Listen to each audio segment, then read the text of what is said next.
السلام علیکم ورحمۃ اللہ وبرکاتہ۔ بسم اللہ الرحمن الرحیم۔ کتاب تلخیص المفتاح کا صفحہ نمبر 40 اور 41 ہے۔ مجلس برکات کا نسخہ ہے اور عبارت ہے والایجاز ضربان۔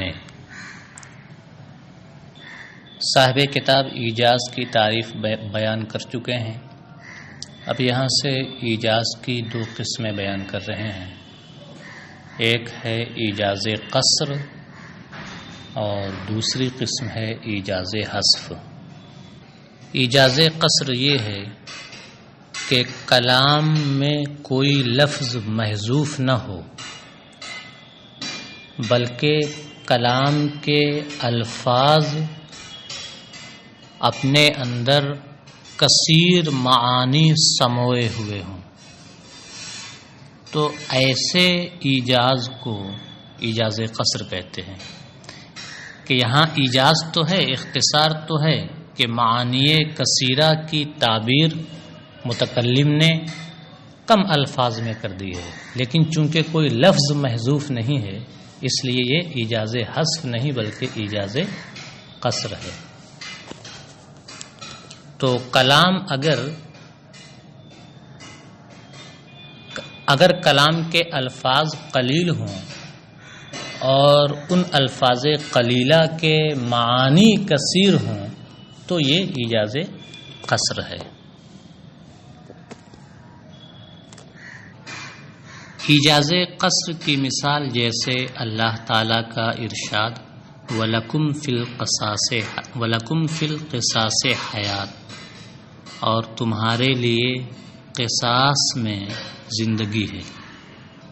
یہ آیت ایجاز قصر کی مثال ہے کیونکہ اس کے الفاظ کم ہیں اور اس کے معانی کثیر ہیں، اور یہاں کوئی لفظ محذوف نہیں ہے جس پر معنی مراد کا ادا کرنا موقوف ہو، تو یہاں ایسا کوئی لفظ محذوف نہیں ہے، تو یہ ایجاز قصر کی مثال ہے۔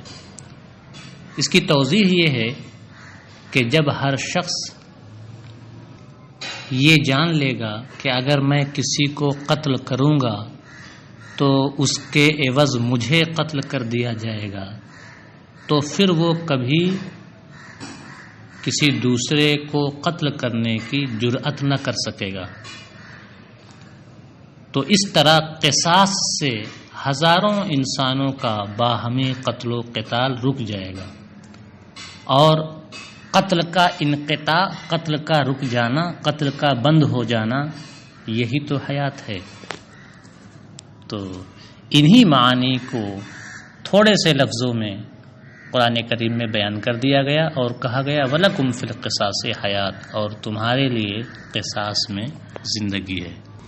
اس آیت میں کوئی ایسا لفظ محذوف نہیں ہے جس پر معنی مطلوب کا ادا کرنا موقوف ہو۔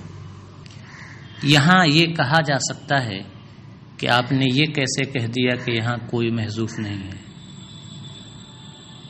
اس آیت میں لکم یہ ظرف ہے، فی القصاص بھی ظرف ہے، اس ظرف کا جو متعلق ہے وہ محذوف ہے۔ اب چاہے وہ آپ اس کو فعل نکالیں یا مشتق نکالیں، چاہے ثابتہ نکالیں اور چاہے ثابتن نکالیں، بہرحال ظرف کا متعلق محذوف ہے، تو یہ کہنا کہ کوئی لفظ محذوف نہیں ہے یہ صحیح نہیں ہے۔ تو اس کا جواب یہ ہے کہ ایجاز قصر کی تعریف میں یا ایجاز قصر کی توضیح میں جو یہ بات کہی جاتی ہے کہ وہاں کوئی لفظ محذوف نہیں ہوتا ہے، اس کا مطلب یہ ہے کہ کوئی ایسا لفظ محذوف نہیں ہوتا جس پر معنی مطلوب کا ادا کرنا موقوف ہو۔ اور لکم فی القصاص حیات اور اس جیسی دوسری مثالوں میں جہاں ظرف کا متعلق محذوف ہوتا ہے تو وہ متعلق ایسا نہیں ہوتا کہ اس پر معنی مطلوب کی ادائیگی موقوف ہو۔ اور یہ بھی جان لیں کہ ہم ظرف کے متعلق کو نکالتے ہیں، کب نکالتے ہیں؟ جب ہمیں ترکیب کرنی ہوتی ہے۔ تو ظرف کے متعلق کا اعتبار صرف امر لفظی کے لیے ہوتا ہے. امر لفظی یعنی ترکیب کی رعایت کے پیش نظر اس متعلق کا اعتبار کیا جاتا ہے، ورنہ وہ مذکور تو کبھی نہیں ہوتا ہے. یہاں تک کہ اگر ظرف کے متعلق کو ذکر کر دیا جائے تو وہ بے فائدہ ہوگا، اسے تطویل کہیں گے، کلام ناقص ہو جائے گا. تو ایسا لفظ جسے اگر ذکر کر دیا جائے تو کلام ناقص ہو جائے، اس کا ذکر ہی بے فائدہ ہو، وہ تطویل میں چلا جائے، تو ایسے لفظ کے محذوف ہونے کا کوئی اعتبار نہیں ہوتا ہے. اس کا اعتبار صرف ترکیب کے پیش نظر ہوتا ہے، امر لفظی کی رعایت کے پیش نظر اس کا اعتبار ہوتا ہے. یاد رکھیں کہ آیت کریمہ وَلَكُمْ فِي الْقِصَاصِ حَيَاتٌ کا جو معنی ہے، اس معنی کی ادائیگی کے لیے عربوں کے یہاں ایک مختصر ترین کلام ہے. اسی میں آیت کریمہ کا جو معنی ہے اسی معنی کی ادائیگی کے لیے عربوں کے یہاں بھی ایک مختصر ترین جملہ ہے، ایک مختصر ترین کلام ہے، اور وہ ہے القتل انفا للقتل. انفا یہ اس میں تفضیل ہے جو نفی سے ہے، معنی ہے قتل کو زیادہ روکنے والا ہے.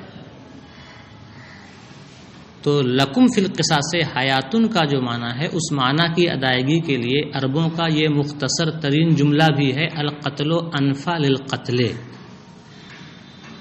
لیکن آیت کریمہ اور عربوں کے اس جملے کے درمیان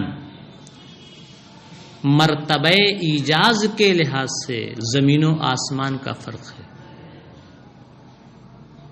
اور مصنف علیہ الرحمہ نے اس فرق کو 7 وجوہ سے ثابت کیا ہے اور اس طرح آیت کی فضیلت ظاہر کی ہے. پہلی وجہ یہ ہے کہ آیت کریمہ وَلَكُمْ فِي الْقِصَاصِ حَيَاتٌ کے جو الفاظ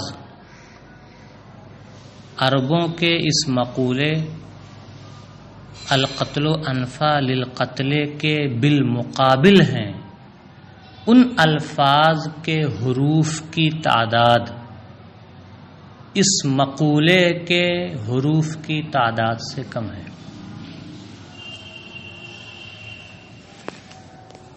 آیت کریمہ کے جو الفاظ عربوں کے اس مقولے کے بالمقابل ہیں، ان الفاظ کے حروف کی تعداد کم ہے اس مقولے کے حروف کی تعداد سے. اور ظاہر سی بات ہے، 2 کلام ہوں اور دونوں کا معنی و مفہوم ایک ہو، لیکن ایک کلام میں کم حروف سے اس معنی و مفہوم کی تعبیر کی گئی ہو، تو چونکہ اس کے حروف کم ہیں پھر بھی وہی معنی و مفہوم بتا رہا ہے، اس لیے یہ دوسرے کلام سے کیا ہوگا؟ افضل ہوگا، بہتر ہوگا. یاد رکھیں کہ آیت کریمہ کے جو الفاظ عربوں کے اس قول کے بالمقابل ہیں وہ صرف فی القصاص حیاتن ہیں، کیونکہ لفظ لکم سے جو معنی حاصل ہو رہا ہے وہ القتل انفا للقتل کے معنی سے زائد ہے. تو تقابل صرف فی القصاص حیاتن کے ساتھ ہے. عربوں کے مقولے القتل انفا للقتل کا تقابل صرف فی القصاص حیاتن کے ساتھ ہے. تو اب ہم دیکھیں گے کہ فی القصاص حیاتن میں کتنے حروف ہیں اور القتل انفا للقتل میں کتنے حروف ہیں. تو فی القصاص حیاتن کے حروف مع تنوین 11 ہیں، تنوین کو بھی جوڑیں گے حیاتن میں جو تنوین ہے. تو فی القصاص حیاتن کے حروف مع تنوین 11 ہیں، جبکہ القتل انفا للقتل کے حروف 14 ہیں. تو ایک تو حروف کی تعداد کے لحاظ سے آیت کریمہ القتل انفا للقتل سے افضل اور بہتر ہے۔ دوسری وجہ یہ ہے کہ آیت کی دلالت معنی مطلوب پر یعنی حیات اور زندگی پر یہ صراحتاً ہے، کیونکہ صراحتاً حیات کا لفظ ذکر کیا گیا ہے، فی القصاص حیاتن، قصاص میں زندگی ہے، تو آیت کی دلالت حیات پر صراحتاً ہے، جبکہ القتل انفع للقتل کی حیات پر دلالت استلزاماً ہے، کیونکہ اس مقولے میں کہا گیا ہے کہ قتل کو زیادہ روکنے والا ہے، تو یہاں یہ بات کہی گئی ہے کہ قتل سے کیا ہوتا ہے؟ انتفاع قتل ہوتا ہے، قتل کا اختتام ہوتا ہے، اور انتفاع قتل یہ وجود حیات کو مستلزم ہے، تو جب قتل کو روک دے گا تو لازماً زندگی پائی جائے گی، حیات پائی جائے گی۔ تو دیکھیں القتل انفع للقتل کی دلالت حیات پر صراحتاً نہیں ہے بلکہ الزاماً ہے کہ انتفاع قتل وجود حیات کو مستلزم ہے، جبکہ آیت کریمہ کی دلالت حیات پر صراحتاً ہے، تو اس دوسری جہت سے بھی آیت کریمہ افضل ہے۔ تیسری وجہ یہ ہے کہ آیت کریمہ میں لفظ حیاتن میں جو تنوین ہے وہ یا تو تعظیم کے لیے ہے یا نوعیت کے لیے ہے۔ اگر اس تنوین کو تعظیم کے لیے مانیں تو آیت کریمہ یہ بتا رہی ہے کہ حکم قصاص میں تمہارے لیے حیات عظیمہ ہے، عظیم زندگی ہے،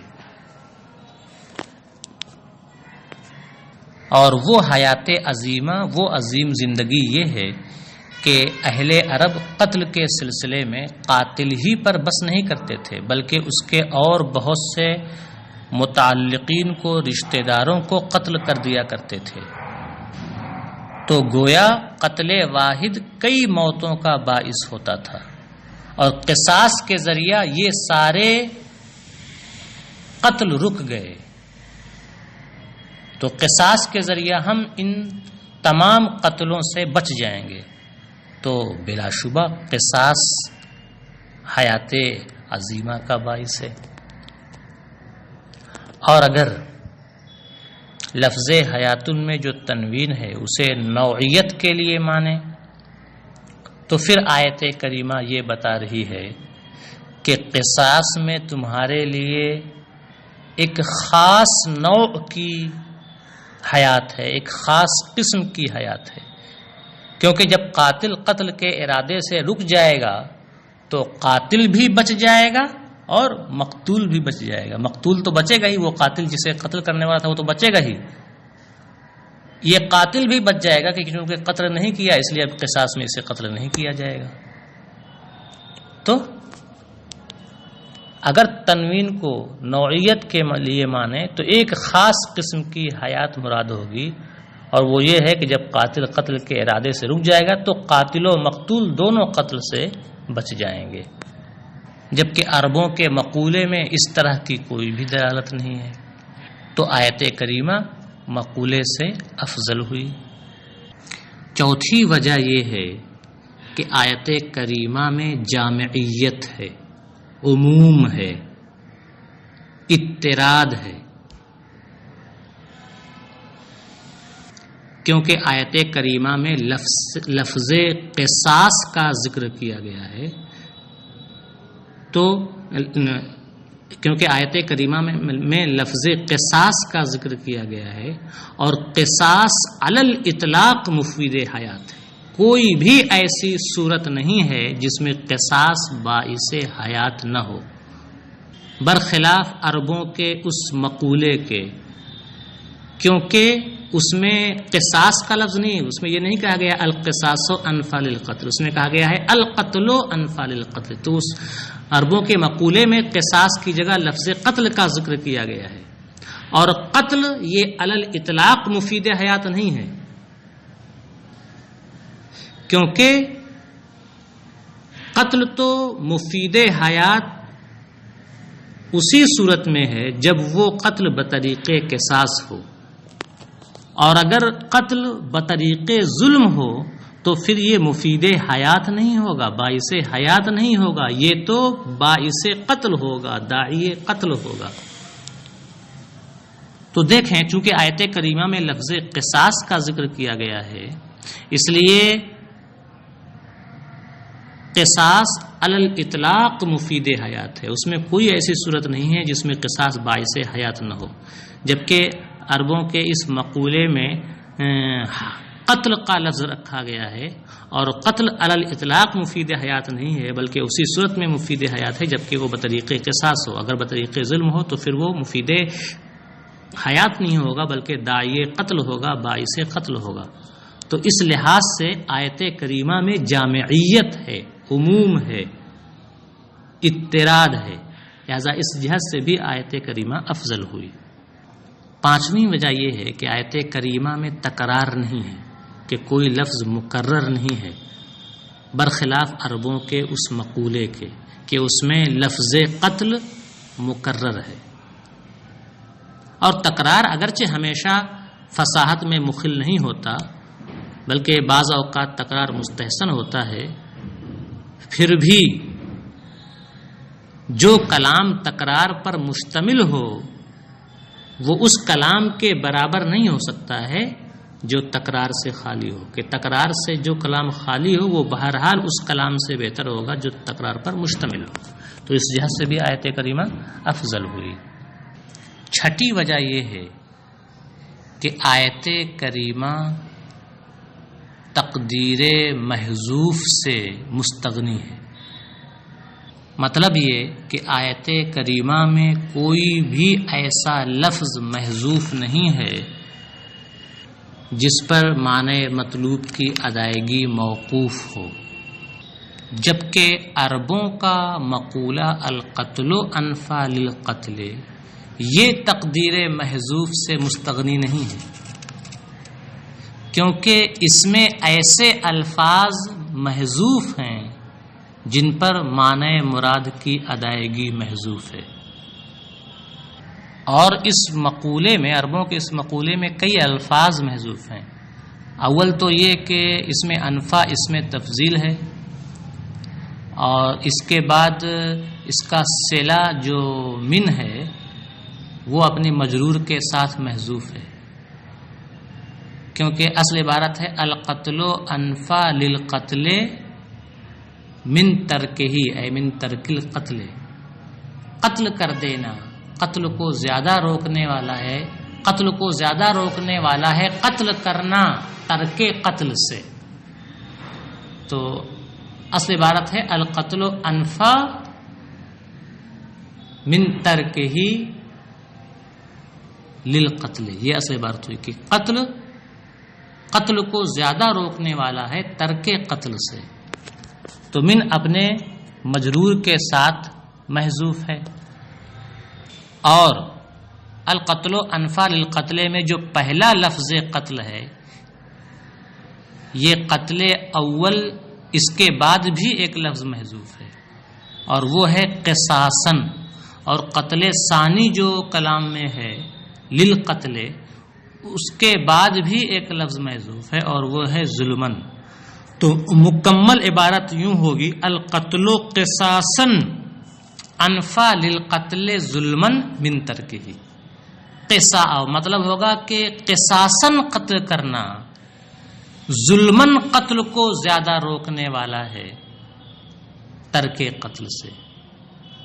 تو دیکھیے یہاں تین لفظ محذوف ہے، ایک تو قصاصاً پہلے والے قتل کے بعد، دوسرا ظلمن دوسرے قتل کے بعد، اور تیسرا من ترکہ، اور ان سب پر معنی کی ادائیگی محذوف ہے۔ ان سب کو حذف کر دیا جائے تو معنی پورے طور سے واضح نہیں ہوتا ہے۔ تو چونکہ آیت کریمہ میں کوئی ایسا لفظ محذوف نہیں ہے جبکہ عربوں کے اس جملے میں ایسا ہے، تو اس جہت سے بھی آیت کریمہ افضل ہوئی۔ ساتویں وجہ یہ ہے کہ آیت کریمہ میں صنعت مطابقت ہے، برخلاف عربوں کے مقولے القتل انفع للقتل کے، کہ عربوں کے اس مقولے میں صنعت مطابقت نہیں ہے، عربوں کے اس مقولے میں یہ خوبی نہیں ہے۔ صنعت مطابقت کسے کہتے ہیں؟ صنعت مطابقت یہ ہے کہ دو ایسے معانی کو کلام میں جمع کیا جائے جن کے درمیان تقابل ہو، اسے صنعت مطابقت کہتے ہیں۔ آیت کریمہ میں دو ایسے معانی جمع کیے گئے ہیں جن کے درمیان صنعت مطابقت ہے، کیونکہ آیت کریمہ میں ایک لفظ ہے قصاص اور دوسرا لفظ ہے حیات۔ قصاص کا معنی اور حیات کا معنی، ان دونوں کے درمیان تقابل ہے، ایک زندگی پر دلالت کر رہا ہے اور دوسرا موت پر دلالت کر رہا ہے، قصاص موت پر اور حیات زندگی پر۔ تو یہ صنعت مطابقت آیت کریمہ میں تو ہے، لیکن عربوں کے مقولے القتل انفع للقتل میں یہ صنعت مطابقت نہیں ہے، تو اس جہت سے بھی آیت کریمہ افضل ہوئی۔ اب آپ اتنی عبارت دیکھیں اور ترجمہ دیکھیں۔ والاجاز و ضربان، ایجاز کی دو قسمیں ہیں، ایجاز القصر، نمبر ایک ایجاز قصر، وہو ما لیس بحذف، ایجاز قصر وہ ایجاز ہے جس میں کوئی لفظ محذوف نہ ہو، جیسے ولکم فی القصاص حیات، فإن معناہ کثیر ولفظہ یسیر، کیونکہ اس آیت کریمہ کے معانی کثیر ہیں اور الفاظ مختصر ہیں، ولا حذف فیہ، اور آیت کریمہ میں کوئی حذف نہیں ہے، آیت کریمہ میں کوئی لفظ محذوف نہیں ہے، یعنی کوئی ایسا لفظ محذوف نہیں ہے جس پر معنی مراد کی ادائیگی موقوف ہو۔ وفضلہ علی ما کان عندہم، اب یہ بات بتا رہے ہیں کہ آیت کریمہ افضل ہے عربوں کے اس کلام سے جو اس معنی کی ادائیگی کے لیے ان کے یہاں سب سے مختصر ترین کلمہ ہے، سب سے مختصر ترین کلام ہے۔ تو وہی کہیں وفضلہ علی ما کان عندہم اوجز کلام فی ھذا المعنی، اور اس آیت کریمہ کی فضیلت اس کلام پر، علامہ اس کلام پر جو عربوں کے یہاں ہے، اوجزا کلام، سب سے مختصر ترین کلام فی ھذا المعنی، اس معنی میں، اس معنی کی ادائیگی کے لیے ان کے یہاں جو سب سے مختصر ترین کلام ہے، اس کلام پر آیت کریمہ کو فضیلت حاصل ہے، اور وہ ہے کیا کلام ان کے یہاں؟ وہو القتل انفع للقتل، ترجمہ کریں گے۔ اور اس آیت کی فضیلت عربوں کے اس کلام پر جو اس معنی و مفہوم کی ادائیگی کے لیے ان کے یہاں سب سے مختصر ترین کلام ہے،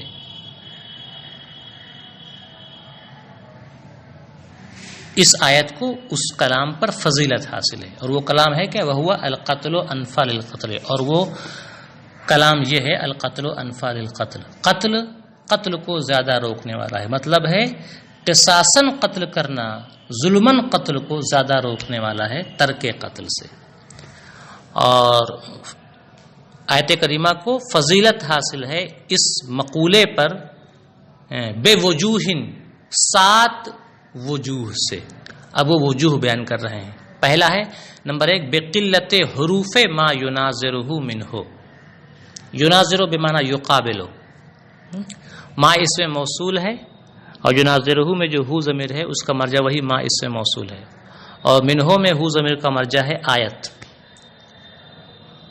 تو ما اس میں موصول سے مراد الفاظ لے لیں گے، ان الفاظ کے حروف کی قلت کے اعتبار سے جو الفاظ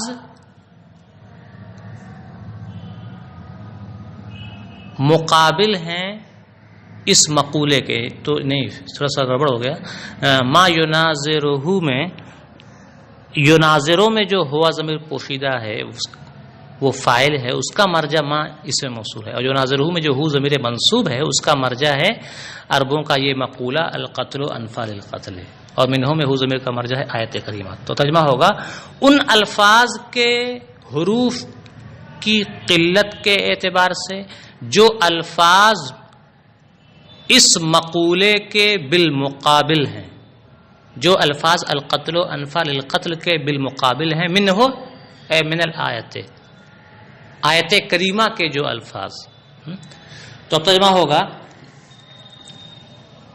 آیت کریمہ کے ان الفاظ کے حروف کے کم ہونے کے اعتبار سے جو الفاظ القتل و انفع للقتل کے بالمقابل ہیں، اور وہ ہیں کیا؟ صرف فی القصاص حیات، لکم مقابل نہیں ہے، کیونکہ لکم تو ایک معنی زائد پر دلالت کر رہا ہے جو القتل و انفع للقتل میں نہیں ہے. ایک تو اس جہت سے فضیلت حاصل ہے.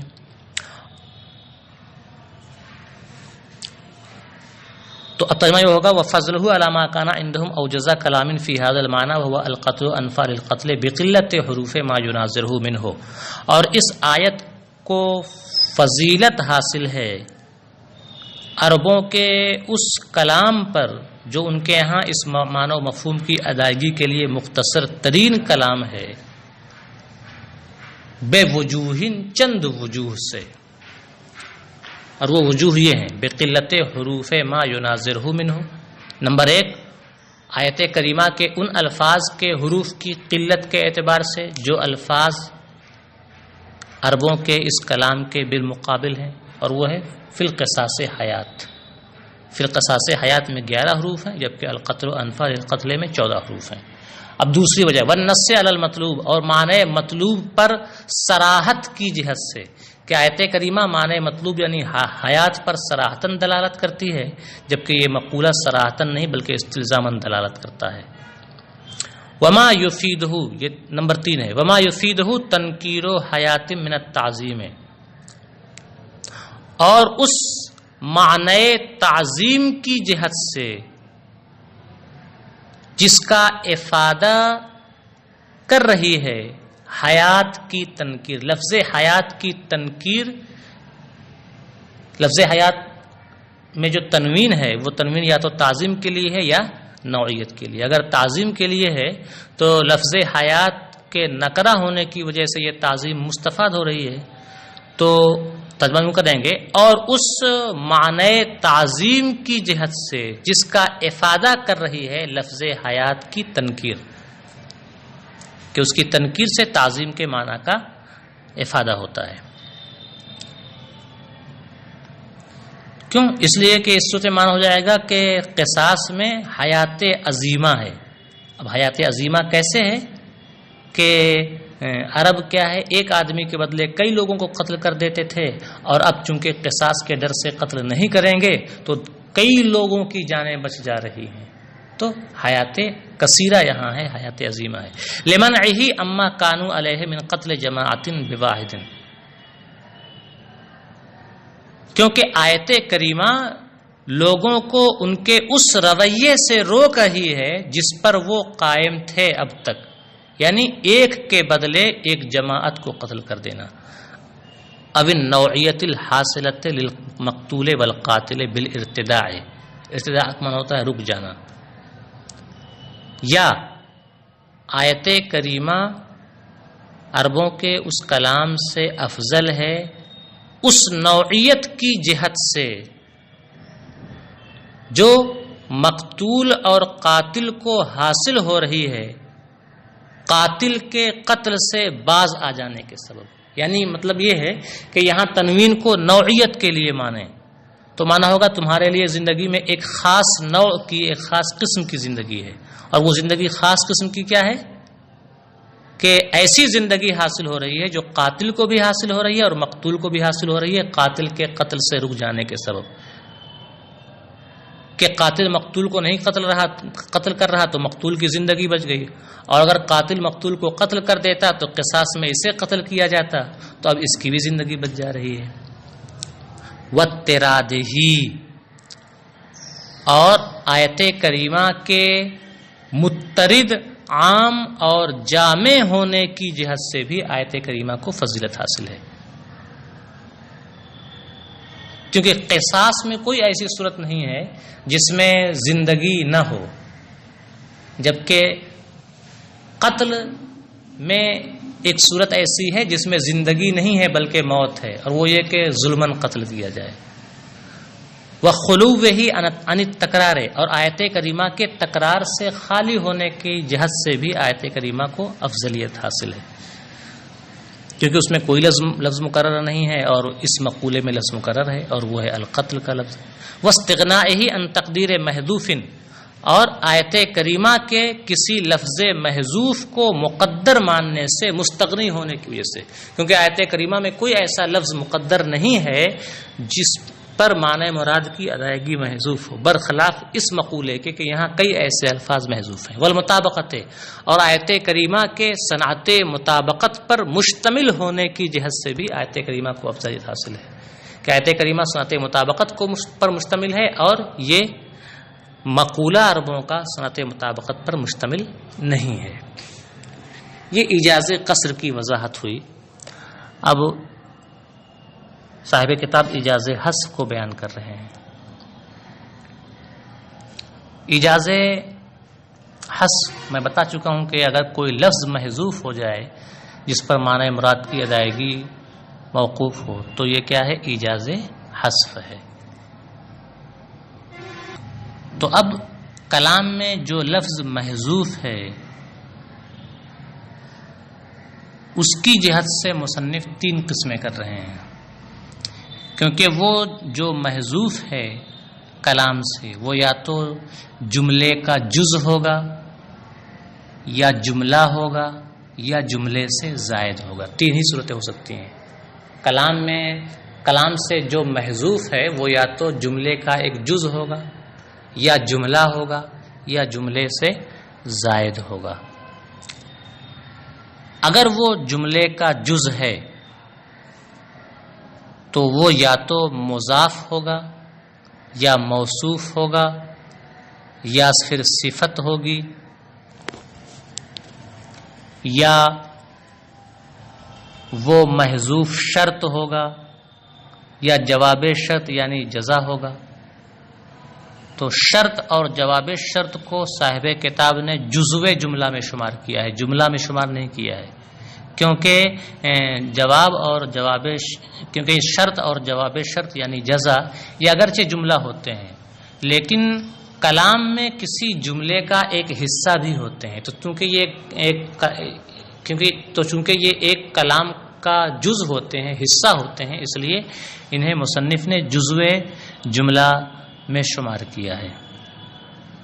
تو محذوف اگر جزو جملہ ہے تو اس کی کئی صورتیں ہیں، یا تو مضاف ہوگا یا موصوف ہوگا یا صفت یا شرط یا جواب شرط یعنی جزا،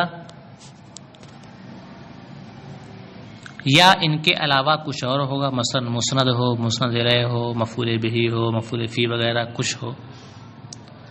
اب مصنف نے صراحتاً کچھ چیزوں کا ذکر کیا ہے اور ان کی مثالیں بھی دی ہیں، تو آپ عبارت دیکھیں اور ترجمہ کرتے چلے جائیں. کہتے ہیں وَإِجَازُ الْحَذْفِ وَالْمَحْذُوفُ جُزْءُ جُمْلَةٍ مُضَافٌ. اور دوسری قسم ہے اجاز حذف. یہاں کوئی لفظ محذوف ہوگا، اب وہ لفظ محذوف یا تو جملے کا جز ہوگا یا جملہ ہوگا یا جملے سے زیادہ ہوگا. اب جزو جملہ کی وضاحت کر رہے ہیں. والمحذوف اما جزء جملۃ مضاف، اور لفظ محذوف یا تو کسی جملے کا جز ہوگا. اب جز ہے تو کیا ہے؟ مضاف ہے، مضاف الیہ ہے، موصوف ہے، صفت ہے، تو کہہ رہے ہیں کہ مضافن، تو یہ مضافن جزء جملۃ سے بدل ہے. اور لفظ محذوف یا تو کسی جملے کا جز ہوگا یا تو مضاف ہوگا، نحو قولہ تعالی واسأل القریۃ، جیسے اللہ تعالیٰ کا یہ ارشاد واسأل القریۃ، اور تم آبادی سے پوچھو، مطلب ہے آبادی والوں سے پوچھو. تو اصل بات ہوگی واسأل اہل القریۃ. تو یہاں دیکھیں اہل کا لفظ محذوف ہے جو مضاف ہے. او موصوف، یا لفظ محذوف موصوف ہوگا، جیسے انا ابن جلا وطلاع الثنایا. اس مثال میں جلا یہ فعل ہے، فعل ماضی ہے، اور یہ صفت ہے، اس کا موصوف محذوف ہے اور وہ ہے رجل، یعنی انا ابن رجل جلا، میں ایک ایسے شخص کا فرزند ہوں. جلا اے جلا امرہ، جس کے معاملات بالکل واضح ہیں. وطلاع الثنایا مرفوع پڑھیں تو مانا ہوگا اور میں گھاٹیوں پر خوب چڑھنے والا ہوں، یعنی مشکلات کو قابو میں کرنے والا، کنٹرول میں کرنے والا ہوں، صابر اور ثابت قدم ہوں. اور اگر طلاعی ثنایا پڑھیں تو پھر یہ رجل کی صفت ہوگی، یعنی میں ایک ایسے شخص کا فرزند ہوں جس کے معاملات بالکل واضح ہیں اور جو گھاٹیوں پر خوب چڑھنے والا ہے، یعنی مشکلات کا حل نکالنے والا ہے. تو یہاں دیکھیں انا ابنوں کے بعد رجل محذوف ہے جو کہ موصوف ہے اور اس کی صفت جلا ہے. اے انا ابن رجل جلا اور صفتن، یا لفظ محذوف صفت ہوگا، جیسے وکان وراءہم ملک یأخذ کل سفینۃ غصبا، اور ان کے پیچھے ایک ایسا بادشاہ تھا جو ہر کشتی کو چھین لیا کرتا تھا. یہاں کل سفینتن میں سفینتن موصوف ہے اور اس کی صفت صحیحتن یا صحیحتن کے جیسی کچھ اور محذوف ہے. یا تو صحیحتن نکال لیں یا صحیحتن کے جیسا کوئی اور لفظ نکال لیں، مثلا سالمہ نکال لیں یا غیر سالمتن نکال لیں یا غیر معیبتن نکال لیں، بے عیب کے معنی میں. تو اگر صحیحہ نکالیں تو معنی ہوگا اور ان کے پیچھے ایک بادشاہ تھا جو ہر صحیح اور اچھی کشتی کو چھین لیا کرتا تھا. اگر سالمہ نکالے تو معنی ہوگا ہر صحیح و سالم کشتی کو چھین لیا کرتا تھا. اور اگر غیر معیبہ نکالیں تو معنی ہوگا ہر بے عیب کشتی کو چھین لیا کرتا تھا. حاصل کیا ہے؟ ایک ہی ہے. تو سفینتن موصوف ہے، اس کی صفت محذوف ہے. کیسے پتا چلا کہ یہاں صفت صحیحہ یا اس کا ہم معنی کوئی اور لفظ نکالنا پڑے گا؟ یہ کیسے پتا چلا؟ تو مصنف کہتے ہیں کہ اس سے پہلے کا حصہ جب ہم دیکھتے ہیں، اس آیت سے پہلے کی آیت جب ہم دیکھتے ہیں تو ہمیں معلوم ہوتا ہے کہ یہاں سفینہ کے بعد صحیحہ یا اس کا ہم معنی کوئی لفظ نکالنا ہی پڑے گا، کیونکہ اس سے پہلے ہے فَأَرَدْتُ أَنْ أَعِيبَهَا. حضرت خضر نے کہا تو میں نے یہ چاہا کہ میں اس کشتی کو عیبدار کر دوں. پھر اس کے بعد یہ بات آتی ہے کہ اور ان کے پاس ایک ایسا بادشاہ تھا جو ہر کشتی کو لے لیا کرتا تھا، چھین لیا کرتا تھا. تو حضرت خضر نے کشتی میں عیب لگایا، کشتی کو عیبدار کر دیا. پھر یہ بتایا کہ ایک بادشاہ ہے جو ہر کشتی کو لے لیتا ہے. تو اگر وہ ہر کشتی کو لے لیتا تھا تو اس کشتی میں عیب لگانے کی ضرورت کیا تھی؟ اس کا مطلب یہ ہے کہ وہ عیبدار کشتیوں کو نہیں لیا کرتا تھا، بلکہ صرف اور صرف بے عیب کشتیوں کو لیا کرتا تھا، صحیح و سالم کشتیوں کو لیا کرتا تھا. اس لیے حضرت خضر نے اسے عیبدار کر دیا. تو ماقبل کے حصے فَأَرَدْتُ أَنْ أَعِيبَهَا سے معلوم ہوا کہ کل سفینتن کے بعد صحیحہ یا اس کا ہم معنی کوئی لفظ کیا ہے؟ محذوف ہے.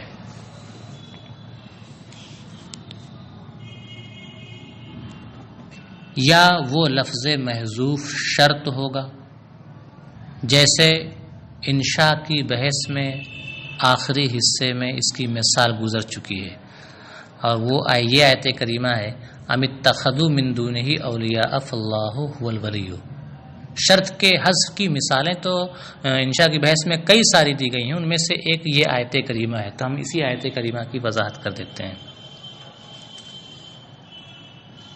آیت ہے ام اتخذوا من دونہ اولیاء. آیا ان لوگوں نے اللہ کو چھوڑ کر دوسرے دوست بنا لیے ہیں؟ آیا انہوں نے اللہ کے علاوہ دوست منتخب کر لیے ہیں؟ فاللہ هو الولی. تو اللہ ہی صحیح معنوں میں دوست ہے. تو فاللہ هو الولی سے پہلے فاللہ هو الولی در حقیقت یہ جواب شرط ہے اور اس کی شرط محذوف ہے،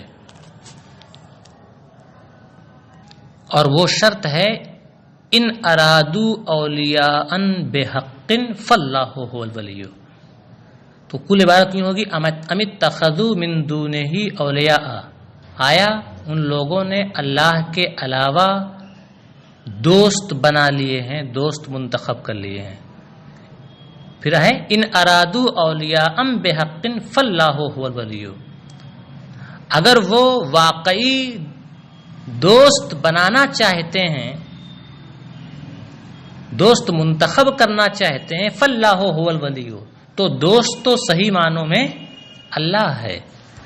تو فاللہ هو الولی جو مذکور ہے وہ جواب شرط ہے، اور اس کی شرط کیا ہے؟ محذوف ہے، اور وہ ہے ان ارادو اولیاء بحق،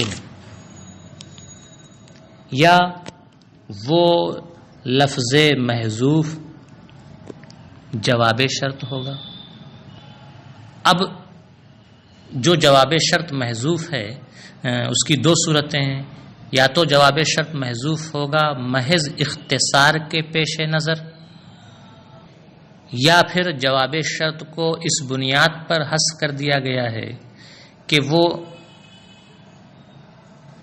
ایک ایسے معنی و مفہوم پر دلالت کر رہا ہے، وہ جواب شرط ایک ایسے معنی و مفہوم پر دلالت کر رہا ہے، وہ جواب شرط ایک ایسے معنی و مفہوم پر مشتمل ہے جس کو بیان ہی نہیں کیا جا سکتا ہے، وصف جس کا احاطہ ہی نہیں کر سکتی ہے، جس کی تعبیر ہی نہیں کی جا سکتی ہے، الفاظ جس کا احاطہ ہی نہیں کر سکتے ہیں، یا وہ ایک ایسے معنی پر دلالت کر رہا ہے کہ اسے حذف کرنا ہی مناسب ہے تاکہ سامع کا دل و دماغ ہر ممکن راستے میں جا سکے اور ہر طرح کی بات وہ سوچ سکے، جو اسے جواب شرط مناسب لگے اسے وہ سوچ سکے۔ صاحب کتاب نے دونوں کی مثالیں بھی دی ہے۔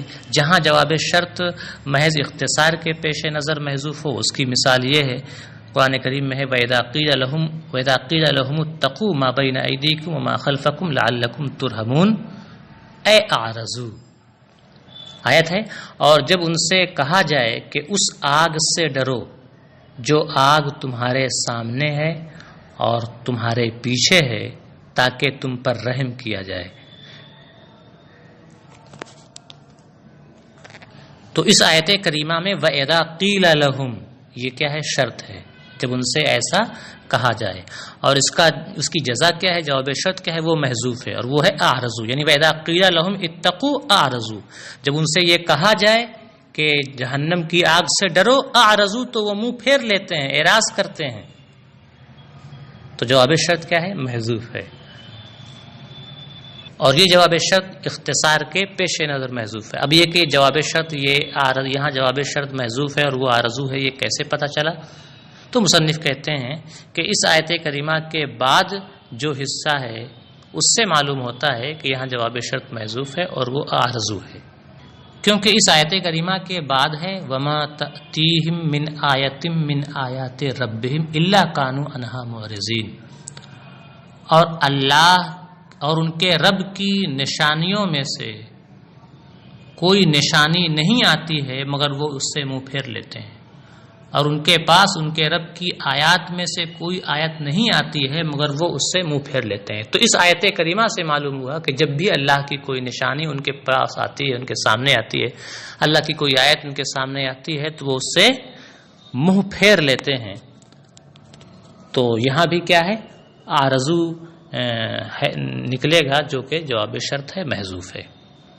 دوسرے کی مثال یعنی جہاں جواب شرط محذوف ہو اس وجہ سے کہ وہ ایک ایسے معنی و مفہوم پر دلالت کر رہا ہے جسے بیان نہیں کیا جا سکتا ہے، جس کا وصف احاطہ نہیں کر سکتا ہے، یا تاکہ سامع کا دل و دماغ ہر ممکن طریق کی طرف جا سکے، تو ان کی مثال کیا ہے؟ اللہ تعالیٰ کا یہ ارشاد ہے وَلَوْ تَرَىٰ إِذْ وُقِفُوا عَلَى النَّارِ، اور اگر آپ دیکھ لیتے ان مجرمین کو اس وقت جب وہ دوزخ کے سامنے روکے جائیں گے تاکہ جہنم کا منظر اپنی آنکھوں سے دیکھ سکیں، تو ظاہر سی بات ہے جہنم تو بہت خوفناک ہے، تو جب انہیں جہنم کے باہر روکا جائے گا تو وہ منظر کتنا خوفناک ہوگا اسے بیان نہیں کیا جا سکتا ہے۔ تو چونکہ جواب شرط کو بیان نہیں کیا جا سکتا ہے اس لیے جواب شرط کو حذف ہی کر دیا گیا۔ وَلَوْ تَرَىٰ إِذْ وُقِفُوا عَلَى النَّارِ، اور کاش تم دیکھتے ان مجرمین کو جب انہیں نار جہنم پر روکا جائے گا۔ تو یہاں جواب شرط کو حذف کر دیا گیا ہے، کیونکہ جواب شرط کو بیان ہی نہیں کیا جا سکتا ہے، یا اس لیے حذف کیا گیا ہے تاکہ جواب شرط کے تعین کے سلسلے میں سامع کا دل و دماغ خود سوچ سکے اور وہ ہر ممکن طریق کی طرف جا سکے اور سوچے کہ جواب شرط کیا ہے۔ یا وہ لفظ محذوف جو جزو جملہ ہوگا یا ان کے علاوہ کچھ اور ہوگا، یعنی نہ مضاف ہوگا، نہ موصوف ہوگا، نہ صفت ہوگا، نہ شرط، نہ جواب شرط، ان کے علاوہ کچھ اور ہو، مثلا مسند ہو، مسند الیہ ہو، مفعول بہ وغیرہ ہو۔ اس کی ایک مثال صاحب کتاب نے دی ہے، لا یستوی منکم من انفق من قبل الفتح وقاتل۔ معنی ہے کہ تم میں سے وہ لوگ برابر نہیں ہیں جنہوں نے فتح مکہ سے پہلے راہ خدا میں خرچ کیا اور قتال کیا، جہاد کیا۔ تو سوال ہوا کہ کس کے برابر نہیں ہیں؟ تو جس کے برابر نہیں ہیں وہ محذوف ہے، یعنی عبارت یوں ہوگی مکمل، لا یستوی منکم من انفق من قبل الفتح وقاتل ومن انفق بعدہ وقاتل، کہ تم میں سے جن لوگوں نے فتح مکہ سے پہلے خرچ کیا اور جہاد کیا وہ لوگ، ومن انفق بعدہ وقاتل، اور تم میں سے جن لوگوں نے فتح مکہ کے بعد خرچ کیا اور جہاد کیا وہ لوگ برابر نہیں ہیں۔ تو ومن انفق بعدہ وقاتل یہ کیا ہے؟ محذوف ہے۔ دلیل کیا ہے؟ تو دلیل ہے اس کے بعد کا حصہ، آیت کریمہ میں اس کے بعد کا حصہ جو ہے اس سے پتہ چلتا ہے کہ یہ محذوف ہے، کیونکہ اس کے بعد کہا گیا ہے اولئک اعظم درجۃ من الذین انفقوا من بعد وقاتلوا، کہ یہ لوگ جنہوں نے فتح مکہ سے پہلے خرچ کیا اور جہاد کیا، یہ لوگ مراتب و درجات کے اعتبار سے عظیم ہیں ان لوگوں سے جنہوں نے فتح مکہ کے بعد خرچ کیا اور جہاد کیا۔ تو اس حصے سے معلوم ہوتا ہے کہ وہاں ومن انفق بعدہ وقاتل کیا ہے؟ محذوف ہے۔ اب آپ عبارت دیکھیں اور ترجمہ دیکھیں، کہتے ہیں وَإِجَازُ الْحَذْفِ وَالْمَحْذُوفُ إِمَّا جُزْءُ جُمْلَةٍ مُضَافٌ نَحْوُ قَوْلِهِ تَعَالَى وَاسْأَلِ الْقَرْيَةَ أو موصوف نحو أَنَا ابْنُ جَلَا وَتَلَّاعُ الثَّنَايَا۔